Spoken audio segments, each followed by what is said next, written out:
열한 제자가 갈릴리에 가서 예수께서 지시하신 산에 이르러 예수를 배웠고 경배하나 아직도 의심하는 사람들이 있더라.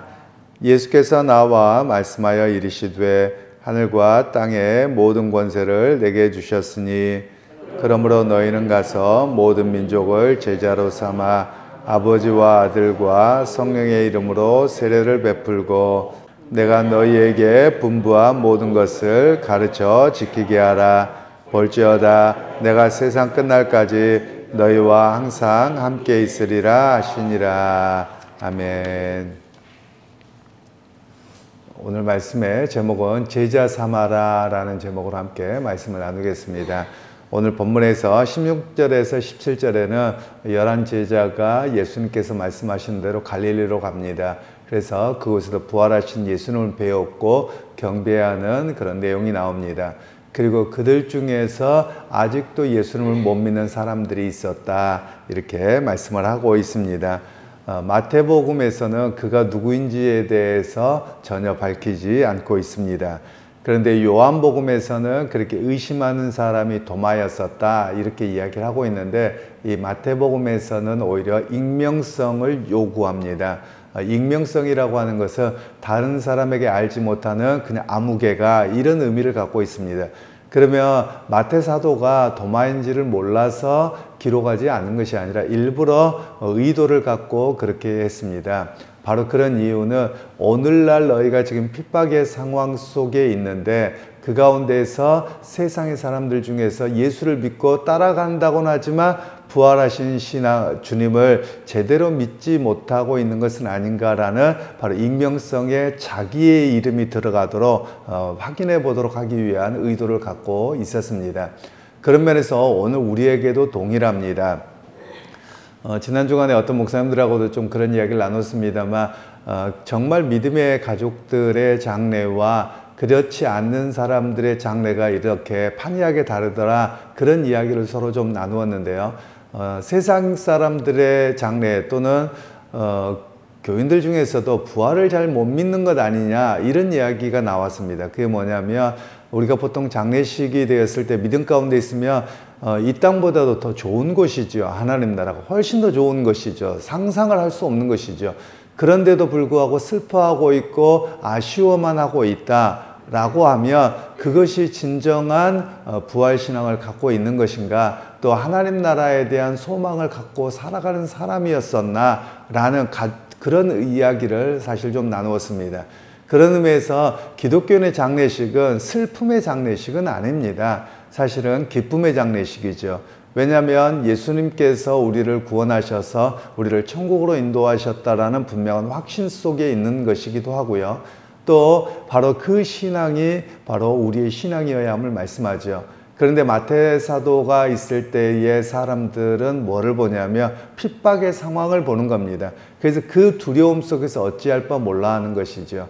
그러면서 익명성을 요구하면서 혹시 너희들은 부활하신 예수님을 못 믿고 있는 그 사람에 속한 것은 아니냐, 이런 질문이 여기에 담겨져 있는 겁니다.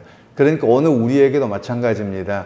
우리가 천국 갈 것, 그리고 또한 예수 그리스도가 부활하신 것처럼 우리 또한 주님과 함께 재림의 날 부활할 것을 너희는 갖고 있느냐, 혹시 너희 중에서 의심하고 있는 것은 아니냐, 이렇게 우리에게 질문하고 있는 내용이 바로 익명성으로 기록하고 있다라는 것입니다. 그런 면에서 우리의 신앙을 한번 다시 점검하실 수 있기를 소원합니다. 과연 특별히 제가 이렇게 찬양을 찾다 보니까 부활에 대한 찬양이 굉장히 없더라고요. 부활절에 부르는 우리 찬송가에 나와 있는 찬양 몇 개 빼놓고는 거의 부활에 대한 찬양이 없습니다. 그런 걸 보면서 우리 한국 교회가 부활 신앙을 잘 고백하지 않구나, 이런 생각을 했습니다. 그리고 또 하나는 천국에 대한 사모함에 대한 신앙의 고백도 찬양도 별로 없습니다. 오히려 이 땅에서의 그냥 믿음 생활하고 이 땅에서 은혜 베푸시고 살아가는 그 이야기만 많지 그 나라를 사모하고 그 나라를 위해서 준비된 신앙으로 서겠습니다. 이런 찬양이 의외로 거의 없다는 것을 발견하면서 저도 이렇게 좀 생각이 좀 많아졌습니다. 우리 각자에게 과연 부활의 신앙과 또 우리가 이 땅에 죽었을 때 주님 나라에 가는 것에 대한 바른 신앙이 있는지를 점검하도록 오늘 본문은 이야기를 하고 있습니다. 그러면서 이제 18절에 예수님께서 말씀하시기를 하늘과 땅의 내 권세를 모두 내게 주셨으니 라고 시작을 합니다. 그러면서 여기서 권세라는 말에 대한 이해를 좀 할 필요가 있겠습니다. 권세라는 말을 우리는 능력으로 많이 이야기를 합니다만 영어로는 authority라고 되어 있습니다. 예를 들면 이건 뭐냐면 너가 그렇게 할 수 있는 authority가 있느냐 이렇게 물어보거든요. 그럼 뭐냐면 권한이라고 이야기를 하는 겁니다. 어떤 직군에 있을 때 뭐 행정 이렇게 일을 하거나 또는 직장에서 보면 그 사람의 직급에 따라서 자기가 사인을 하거나 뭘 할 수 있는 권한이 있습니다. 그런데 그 권한을 넘어갔을 때는 잘못된 것이지요. 그런 면에서 이야기를 하는 겁니다. 그러니까 예수님께서 어떤 행할 능력을 가졌다라기보다도 아버지께서 당신에게 하나님 나라와 이 땅에서의 모든 것들을 다스릴 수 있는 오토리티, 권한을 넘겨받아서 그 역사를 행하신다. 이런 의미로 말씀을 하고 있는 내용입니다. 그러면서 주님께서는 이제 땅에서와 하늘에서 모든 사역을 하실 수 있는 이 권한을 가지셨습니다. 그러므로 라고 이제 19절부터는 시작됩니다. 즉 우리가 왜 이 땅에서 예수님의 말씀을 따라 제자 삼는 사역을 해야 되는가? 바로 예수님께서 모든 권한을 위임받으셨으므로 오늘 우리에게 그 일을 맡기셨다라는 겁니다. 사실 우리 한국 사회에서 이것에 대한 좀 이해를 할 필요가 있습니다. 그건 무엇이냐면 권한에 대한 이해를 잘 못해서 우리는 이렇게 정부에서만이 아니라 여러 가지에서 문제가 생기는 겁니다. 그러니까 자기에게 주어진 권한을 월거댕이를 하는 경우가 많이 있는 그런 모습들도 볼 수 있는 것이지요. 또 그에 따라서 자기에게 주어진 권한을 잘 활용하지 못하고 아랫사람들에게만 이렇게 뒤집어 씌우는 그런 모습들도 사실 있어서 좀 안타까움이 있기는 합니다. 그러면서 이제 주님께서 하늘과 땅의 모든 그 사역에 대한 권한을 가지심으로 우리에게 제자 삼으라 라고 명령을 하고 있는데요. 사실 오늘 본문에서는 우리 한국말에서만 유독 번역에 조금 이렇게 뭐라고 할까요? 뭐 틀렸다 이렇게 표현하기보다도 오히려 약간의 이해가 부족하다라고 하는 것이 맞을 것 같습니다. 즉 여기에서는 제자를 삼아라 라는 것이 예수님의 메시지의 핵심이고요. 그리고 그 제자를 삼는 방법을 세 가지로 이야기합니다. 첫 번째로 너희는 가서입니다. 즉 가서 제자를 삼아야 되는 것이지 가만히 앉아서 있어라 들어와라 이렇게만 해서는 아니 된다라는 겁니다.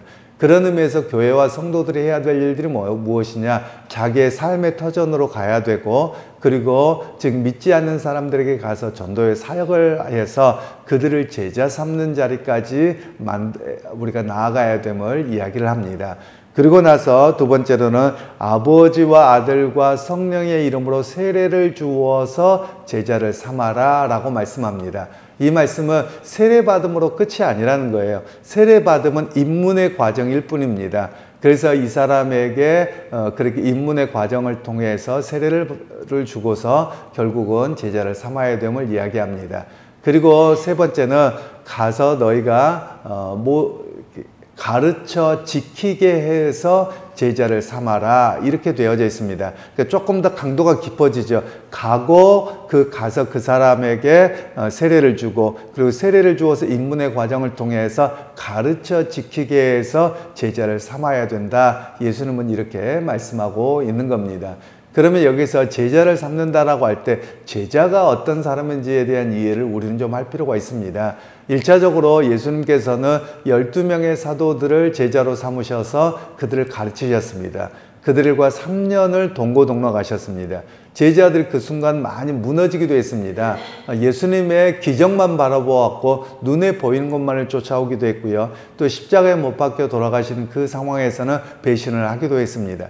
그런데 그들이 예수님 앞에 제자로서의 삶이 무엇이었느냐면 예수님이 이 땅에 오신 이유를 알게 되고 예수님께서 바라보고 가르치셨던 하나님 나라가 무엇인지를 깨닫게 하셨습니다.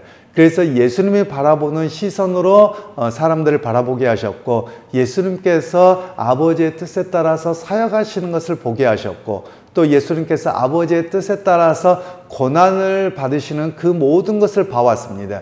그래서 제자라고 하는 것은 교회 다니는 사람을 말한다라고 할 수 없습니다. 즉, 교회 다니는 것은 입문의 과정일 뿐입니다. 그리고 그 주님의 말씀과 그 뜻을 따라서 주님과 같은 관점과 주님과 같은 그 은혜를 따라서 살아가는 믿음의 사람이 되어야 함을 우리에게 말씀하고 있는 것입니다. 그래서 여러분, 오늘 우리가 보면 한국교회가 한동안 제자훈련을 열심히 했습니다.